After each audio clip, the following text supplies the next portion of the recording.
Assalamualaikum warahmatullahi wabarakatuh. Beri kami motivasi dalam situasi pandemi ini. Suami tidak bisa bekerja, yang hanya kuli bangunan sana sini.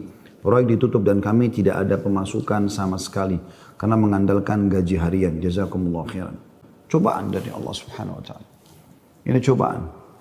Dan bukan cuma Anda, tapi semua orang diuji. Lalu bagaimana cara kita melewati cobaan, teman-teman sekalian? Saya coba berikan beberapa kiat. Yang pertama, Anda yakin kulla yusibana illa ma kataballahu lana. Allah mengatakan dalam Al-Quran, ya, katakanlah kami tidak akan ditimpa kecuali dengan apa yang sudah Allah catatkan buat kami. Memang Allah takdirkan di detik ini, di waktu ini sedang ada cobaan seperti itu. Tetapi ini harus dikemas dengan ayat yang lain, yaitu inna ma'al usri yusra. Ya. Fa inna ma'al usri yusra. Sungguhnya di setiap kesulitan akan ada kemudahan, di setiap kesulitan pasti ada kemudahan. Jadi saya yakin Anda masih banyak memiliki kemudahan. Seperti misalnya Anda masih bisa bernafas, masih bisa melihat, masih bisa mendengar gitu kan. Dan Allahu a'lam, mungkin Anda juga sampai hari ini 8 hari Ramadan Anda masih bisa ya, hidup, puasa, makan dan seterusnya. Tapi mungkin kekurangan. Karena pendapatan yang biasa rutin datang, ini sudah nggak ada. Mungkin juga Allah Subhanahu wa ta'ala menggerakkan beberapa hamba-hambanya yang memenuhi kebutuhan Anda. Teman-teman, coba bergantung kepada Allah Sang Pencipta. Dan jangan ragu tentang masalah itu. Bergantung kepada Allah Subhanahu wa ta'ala. Saya ingin berbagi sebuah kisah.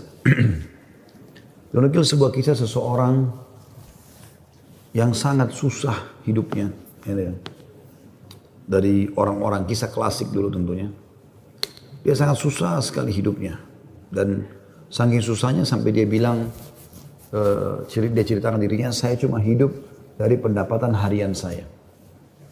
Dia bilang satu waktu saya keluar ingin mencari rezeki. Pada hari itu betul-betul tidak ada sumber rezeki. Kenapa yang saya dapat hari itu yang dipakai makan gitu. Dia bilang saya sudah keliling sana sini tidak ada makanan. Dan sampai saya tidak pulang ke rumah sampai di awal malam selepas Isya lebih. Istri sama anak saya sudah menunggu. Kemudian saya pun pulang ke rumah. Begitu pulang ke rumah, dibuka pintu, disambutlah oleh anak dan istri dengan harapan selain menemui saya juga mereka berharap bisa ada makanan dan minuman seperti biasa. Tapi karena istri saya melihat di tangan saya tidak ada sama sekali bekal apa-apa, maka saya pun duduk, kemudian diberikan air putih, lalu dia bertanya, apa hari ini nggak ada bekal makanan? Lalu saya menjawab, sama sekali saya nggak temukan pekerjaan. Saya tidak tahu harus mencari di mana lagi. Lalu kata istrinya, lalu apakah kita harus tidur dalam kondisi kelaparan? Saya sama anak-anak betul-betul belum makan sama sekali dari pagi gitu. Maka kata dia, baik, saya istirahat sejenak, baru saya akan keluar cari rezeki lagi. Mudah-mudahan malam ini Allah berikan kepada kita. Kata istrinya, baiklah kalau gitu. Subhanallah, tanpa mengenal letih, laki-laki yang soleh ini dia keluar dari rumahnya. Dan waktu dia keluar, sudah masuk, kalau kita sekarang jam 12 malam. Zaman dulu, belum ada lampu kayak kita sekarang. Mungkin di jam 10 malam aja kalau kita sekarang itu sudah, zaman dulu orang sudah tidur semua. Gelap.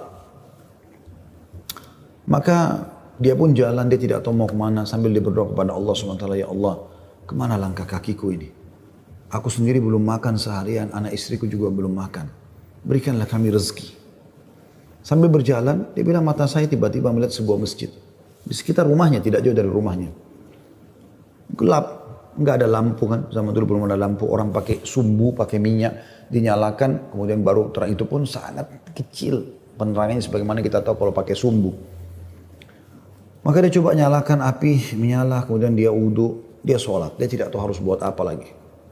Mulai ada sholat, habis sholat dia berdoa kepada Allah Subhanahu wa ta'ala supaya dimudahkan, dikasih rezeki, dikasih segala macam, dan dikeluarkan dari masalah kemiskinan ini.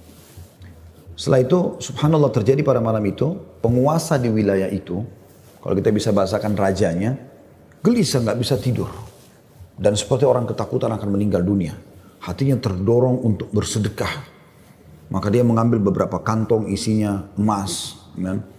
Lalu dibawa sama dia, dan dia bilang, ya Allah, hatiku sangat gelisah, aku takut meninggal sementara aku masih belum memiliki bekal yang cukup bertemu denganmu. Maka izinkanlah hambamu ini bersedekah di jalanmu. Dia bawa berapa banyak karung yang dia bisa bawa, karung-karung kecil, bungkusan emas semuanya. Dia naik kuda dan dia mengatakan, ya Allah, Dan aku minta petunjuk kepadamu. Aku tidak akan memegang tali kekangan kudaku ini, aku biarkan jalan. Raja tidak minta dikawal oleh siapapun. Tergerak hatinya begitu. Subhanallah, dia jalan. Jalan.